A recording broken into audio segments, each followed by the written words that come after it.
Bumpus and Stacey Ross. Here we go now. Breaking Seahawks news from Tom Pelissero. The Seahawks are releasing three-time Pro Bowl safeties Jamal Adams and Quandre Diggs, per sources.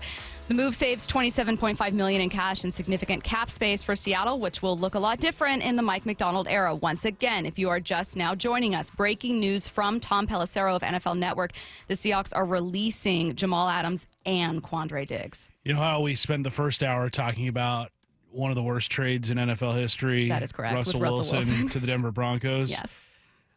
Seahawks still have some egg on their face from the Jamal Adams trade. Now, that was due in large part to, I think, injuries with Jamal Adams, and but also I don't mean to interrupt. We just got one more bit of breaking news. There is another one. I'm sorry to interrupt, but I want you to react to this one too. Okay, so combine them all together. The Seahawks are also releasing veteran tight end Will Dissly. Seattle saves $7 million in cash and salary cap space, while Dissly, who has 13 career touchdowns, hits the market at age 27. I do think there's a possibility that they sign Dissly back on a cheaper deal. He has a great relationship with the team. I would love to see Quandre back here. Obviously, though, he had a high cap hit, but I'm going to have you react to all these. I just wanted to get that one in there. So Jamal Adams, Quandre Diggs, Will Dissly released in the last 3 minutes. Curtis. Man. It's going to look a lot different around here with Mike Macdonald as the head coach. He's going to bring in his guys, and all three of those guys, Jamal Adams, Will Dissly, and Quandre Diggs, I think you could classify as Pete Carroll guys. Yes. And none of them will be on the Seahawks roster in 2024 going forward. With Jamal, obviously, that's the big one. That's the headline grabber, because they gave up so much to get him and thought he was kind of the missing piece to put this team over the top back in 2020, a team that I think, they ended up winning the division that year, but lost in a unwatchable playoff game against the Rams that year. You thought that Jamal was going to build off of that. Unfortunately, that quad injury really stunted his time here in Seattle. And then there was the off-the-field stuff this season, him attacking people in the media for reasons that are still kind of unknown. It just kind of became an untenable situation. I understand why the Seahawks chose to move on from Jamal Adams. The Quandre Diggs one surprises me the most of these three, Stacey. I agree. And I think it's because of what he means to that locker room at the VMAC and at Lumen Field. Quandre is one of the best trades the Seahawks have ever made, giving up just a fifth-round pick and getting, I think, 5 years of tremendous safety play. He was among the team leaders in interceptions every single season. That one is very surprising to me, but looking at the money saved by moving on from him, you can understand it. The Will Dissly one, man, the money that they gave that guy a couple years ago never made sense to me. He is a great blocking tight end, a great guy to have in your locker room, but to pay him top of the market tight end money for a guy that, in my opinion, was kind of a one-dimensional tight end did not make sense to me, and it makes sense to see him go. Thank you for what you were able to do as a Seahawk, Will Dissly, but that one makes the most sense to me out of all of these. I agree financially. If you are just now joining us, breaking news from NFL Network's Tom Pelissero just moments ago that Jamal Adams, Quandre Diggs, and Will Dissly have all been released by the Seahawks. This frees up quite a bit of cap space. Jamal Adams and Quandre Diggs were two of the highest paid players on Seattle's roster heading into 2024. Quandre Diggs with a $21.2 million cap hit. Jamal Adams, $26.9. Now, if this is a pre-June 1st cut, which it will be, it gives the Seahawks money to spend in free agency this year, though also brings a $20.8 million dead cap hit for Jamal Adams. That is the most significant dead cap of the three cuts.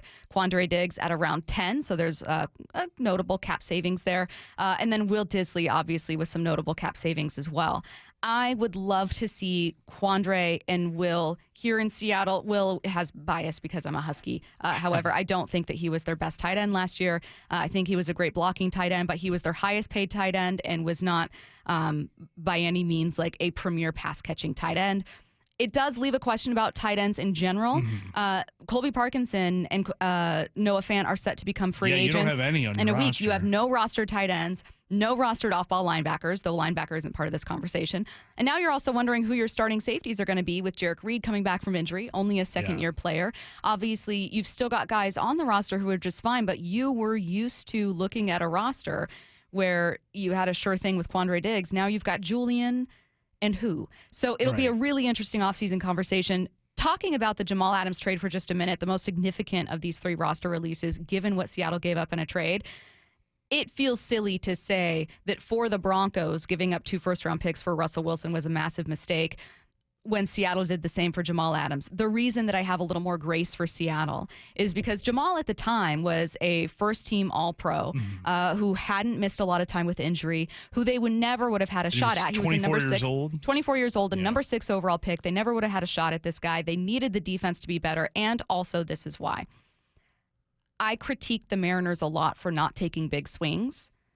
I cannot therefore critique the Seahawks for taking a big swing and missing big time. Right. Even though I hate that it happened, even though I would love to have those 2 first-round picks, even though Jamal never panned out the way that I and everyone else was hoping he would, and even though I'm kind of fine with them moving on, I can't be overly critical about the idea of going all in when that is all I want my teams to do.